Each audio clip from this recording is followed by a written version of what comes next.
Hi, and welcome to the first episode of what I think is called The Growth Curve, but I'm not sure. Pretty much it is a new channel. I'm thinking of doing weekly recaps as well as case studies on interesting companies that I find within the growth/venture world. My name is Rudy. I'm an analyst within the investment banking division at a bulge bracket bank in London. I'm interested in tech, and I thought there is kind of a market for this weekly recap. I find it's kind of hard to get all this information in one go that's not a 2-hour podcast or a daily newsletter. So if it's only just me watching this, hi future me, and you are in my small London apartment, without further ado, let me jump into the news for this week. The first is Uzum. Now, Uzum is the first ever unicorn from Uzbekistan, and it raised a new round this week. $65.5 million, led by VR Capital and Tencent, valuing the company at $1.5 billion, 30% jump from its last funding round in March last year. And this is an e-commerce platform that is expanded into fintech. And I'd like to think of it as similar to Kaspi. I'm not sure if familiar, but Kaspi is a public company now that kind of has the Kaspi app, which does everything at once. So kind of cool. Uzbekistan, growing in the tech sector, still a lot of things that there are to optimize within the country from a tech perspective. Another interesting deal out of the Central Asia, the more Middle East region, was a company called Alam. Alam is a fintech, and it raised $48 million, one of the largest Series A rounds in the Middle East so far. And it is a spend management platform inspired by Amex not working very well for ex-McKinsey consultants. The funding was led by Peak 15, formerly Sequoia India, and had participation from a few other big funds like YC as well. Sticking on the more fintech finance side of things, another interesting startup this week that raised was Geo Wealth. This is a platform that provides advisor technology, portfolio solutions and services for asset managers. It raised $38 million in Series C funding, led by Apollo, with there being a strategic partnership there for Apollo to expand access to its customizable model portfolios. And then, of course, a week of funding can't be complete without the funding of AI agents. A few interesting ones that I saw this week were Fundamental Research Labs, a startup trying to build AI agents across different verticals. They actually have a very interesting X tweet about this, showing that their model created better models than those of first year analysts at McKinsey, Goldman, etc., JPM, etc. They raised $33 million in a Series A led by Prosus.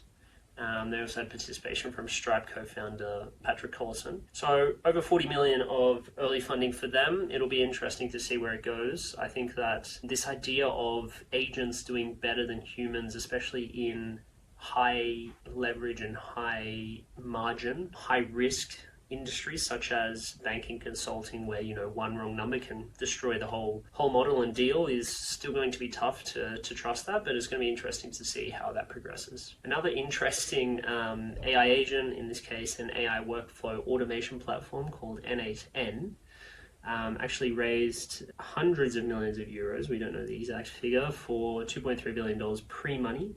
This was led by Accel, and what's interesting is that this was a 6x valuation increase from their latest fundraise just 4 months prior. So really explosive growth, and we're kind of seeing this across lots of different industries where companies that have the opportunity to raise are raising. Another example is Descartes. I don't know if I'm pronouncing that correctly. Descartes, pretty young startup, 2 years old, that's building AI for transforming live video or recorded video through just text prompts. I'm a bit torn about the video AI combination. I think it's dangerous, but I think economically it just makes sense, or it will happen. But this one was another big raise. $100 million at 3.1 billion post money, led by Benchmark Sequoia. Third raise in 11 months, now a total of 150 mil raised. And the founders even mentioned that they haven't put all of the money to work yet from their previous raises. So I think it's really a testament to founders really trying to create momentum, number one. Number two is just get cash on the board when it's available and liquid. And number three, I guess, try to generate returns for shareholders. Those are the notable fundraisers for this week. I think another segment or topic that I wanted to quickly discuss is kind of the high level news that's kind of come out of the VC and tech world in the past week. And of course, we can't go without mentioning the new model GPT-5. I've been using it. It works well. That's kind of my initial impression at this stage. Genuinely, I do think that the online research has improved and it's better at determining specific things in specific industries. I mean, I'm talking venture, for example, used to be really off with its estimates of what was the latest fundraising rounds, what the company does, but it has improved a lot. But it'll be interesting to see where it goes. And I mean, I think something that will also be interesting to look at is the battle of how these big large language models work through the lawsuits against them for the use of data. There was news of Cloudflare going at Perplexity for the use of its mischaracterized web crawlers to gather data.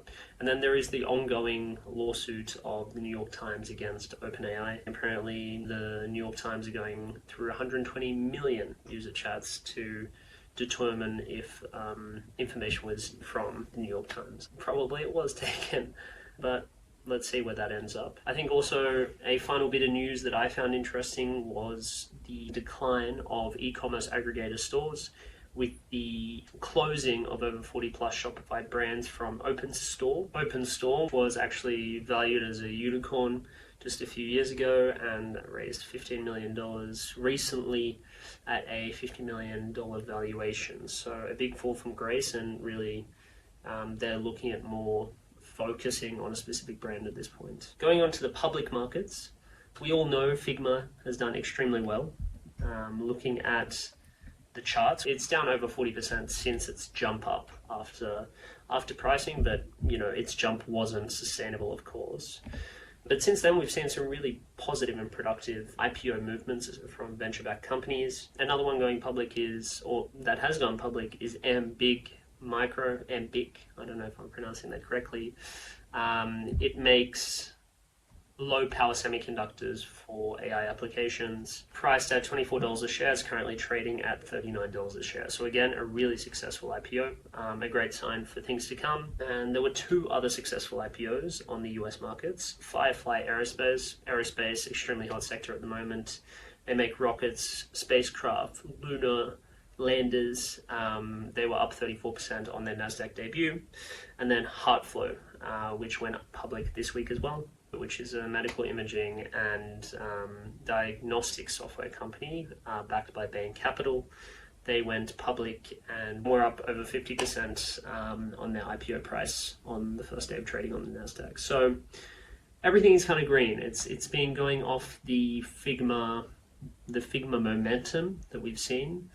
And it's going to be interesting where we go. I mean, this amidst continued geopolitical, in theory, volatility, but I think no one cares at this point. People are impatient. The world moves on and the economy moves on and capitalism moves on. Technically speaking, money is continuing to flow into equities, and I think that's a big driver for markets going forward. So that's kind of the week in venture as I saw it from my end. Of course, this is my first video, so I expect there to be some imperfections, but I will do my best to improve over time. And I guess expectation-wise, if anyone has reached this point in the video, the aim is to do a video a week on weekly recaps, and then depending on how my life goes, it's going to be okay in August, but I think September's going to be quite busy, is the idea to do more case study sort of deep dives into companies depending on, again, capacity. But yeah.